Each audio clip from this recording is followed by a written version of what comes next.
Chapter 48, Robert Matthews.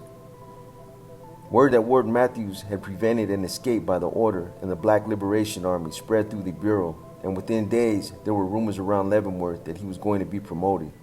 It wasn't only the escape attempt. Matthews had heard from various officials that Director Quinlan had been pleased with his visit. By mid-January, the speculation that Matthews would soon be named to a regional director's post was so widespread that most employees accepted it as fact.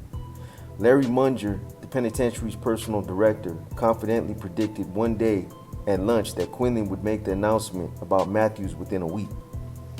At the Bureau's headquarters in Washington, however, there was no such certainty about Matthews. Some there thought his dismissal of Jerry O'Brien's associate wardens had been poorly handled. Others had heard that morale amongst the guards was terrible. In the past, neither of these complaints would have caused much of fuss. Former Director Norman Carlson ran the Bureau along military lines when he was director. Employees followed orders like foot soldiers. Wardens were expected to be dynamic leaders, unafraid of occasional grumbling by the troops. At least that's what Matthews had been taught. But J. Michael Quinlan had somewhat of a different view. After he became director on July 1st, 1987, he announced that his top priority was improving the working conditions for employees. Almost immediately, he proved he was serious by giving them the right to list their job preferences when it came to their transfers.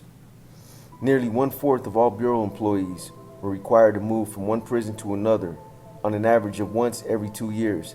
In the past, they had never been asked if they had a preference. Carlson believed that some jobs within the Bureau, especially those at prisons in desolate areas, were so unappealing that no staff members would ever volunteer for them. So transfers were based on what was best for the Bureau, not individuals. Quinlan himself had quietly resented never being asked his preference.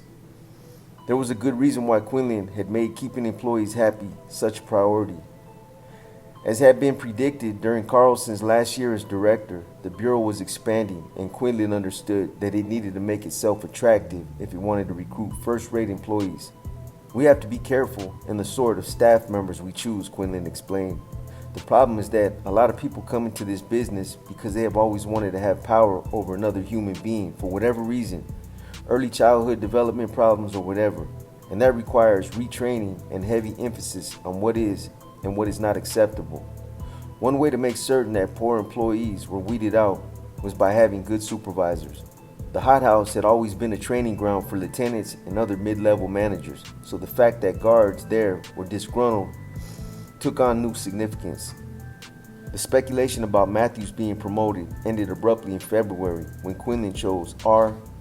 Carvin Edwards, the warden at the penitentiary in Terre Haute, Indiana, to fill the regional directorship that was open.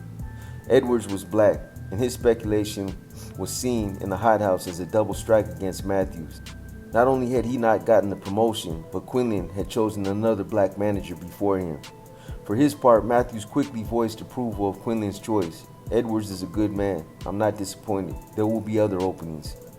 But later, he acknowledged some self-doubt. "Sometimes I feel I missed something by not working as a correctional officer on the tier," he explained. "I came directly in as a caseworker, and I think that makes it harder sometimes for officers to relate to me and me to them. I think some of the old guards here have trouble accepting me."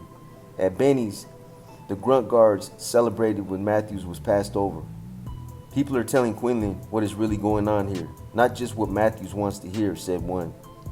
"Matthews worries too much about inmates, not enough about staff," added another guard. That wasn't a big deal under Carlson, but now it is. Times are changing." A voice, David Ham, Leavenworth's chaplain. "Let me tell you about Slim. He was a big black inmate who was so well hung, he could suck his own dick or screw his own butt." Hey, I'm serious now. I mean, this guy really could. Anyway, this white boy comes in to see me. He's afraid of Slim because Slim is going to fuck him. So I tell this kid he's got 3 choices. He can lock it up, go into protective custody, get raped, or protect his manhood. Well, he starts crying. I mean, he's got tears coming down his cheeks, and he's blubbering about how he don't want to get raped, and how he's afraid, and how I got to protect him from Slim. I pulled his jacket and read it, and this puke is in prison because he kidnapped 2 boys, ages 3 and 5. and took them up to a cabin and tortured them, repeatedly sexually raped and tortured them, and then killed them both. Now you tell me, how much sympathy do you think I'm going to have for some punk who does that to two innocent kids? I got children of my own, you know. How much would you have? And this puke wants me to protect him from Slim. Can you imagine what it's like to be put in a position where you have to make decisions like this every day? You get cynical. You see how people act and what they do in here. You get callous. That's why I've always believed that people in the corrections business really have a lot of love for human beings. I'm not joking now. You have to have a real love for your fellow man to put up with this type of shit thrown in your face and punks like this kid coming to you asking for help. You have to have a lot of love in your heart and act professionally and do the right thing no matter what you feel.